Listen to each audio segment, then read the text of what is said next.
నమస్తే, welcome to dot news.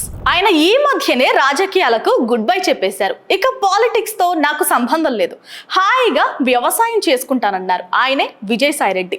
ఇప్పుడు ఈ ప్రస్తావన ఎందుకంటే 3 రోజుల క్రితం విజయసాయిరెడ్డి ఏపీ కాంగ్రెస్ చీఫ్ షర్మిలను కలిశారని అంటున్నారు.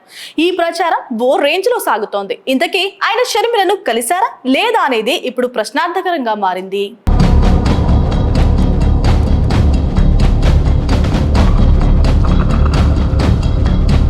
ఈ మధ్యనే రాజకీయాలకు గుడ్ బై చెప్పేసిన మాజీ ఎంపీ విజయసాయిరెడ్డి కదలికలపై ఆసక్తి వ్యక్తమవుతోంది.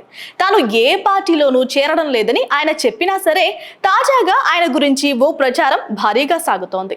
విజయసాయిరెడ్డి 3 రోజుల క్రితం హైదరాబాద్ లో షర్మిల ఇంటికి వెళ్లారని, దాదాపు 3 గంటల పాటు భేటీ అయ్యారని టాక్. అక్కడే లంచ్ కూడా చేశారట. ఈ విషయం ఇప్పుడు అటు వైసీపీ ఇటు కాంగ్రెస్ లో చర్చకు దారితీస్తోంది. అయితే అసలు నిజంగా భేటీ జరిగిందా లేదా అన్న సంగతి కూడా ఇంకా ఎవరు కన్ఫర్మ్ చేయలేదు.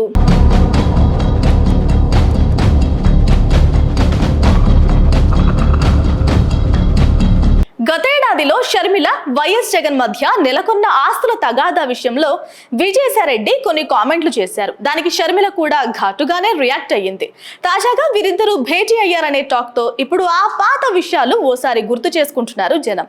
మాజీ సీఎం జగన్ కి షర్మిలకి ఉన్న వైరుధ్యాల నేపథ్యంలో ఈ భేటీ అంశం రాజకీయంగా కాకరేపుతోంది. గతంలో చేసిన విమర్శలపై షర్మిలతో ప్యాచప్ కోసం కూడా వెళ్లారనే మరో వాదన కూడా ఉంది. అంతేకాదు వైఎస్ జగన్ తో విభేదాలను పరిష్కరించుకునేందుకే ఈ భేటీ జరిగిందనే టాక్ మరో వెర్షన్ గా కనిపిస్తోంది.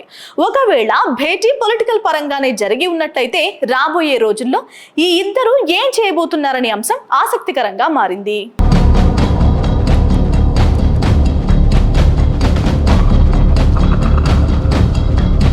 Please subscribe Dot News.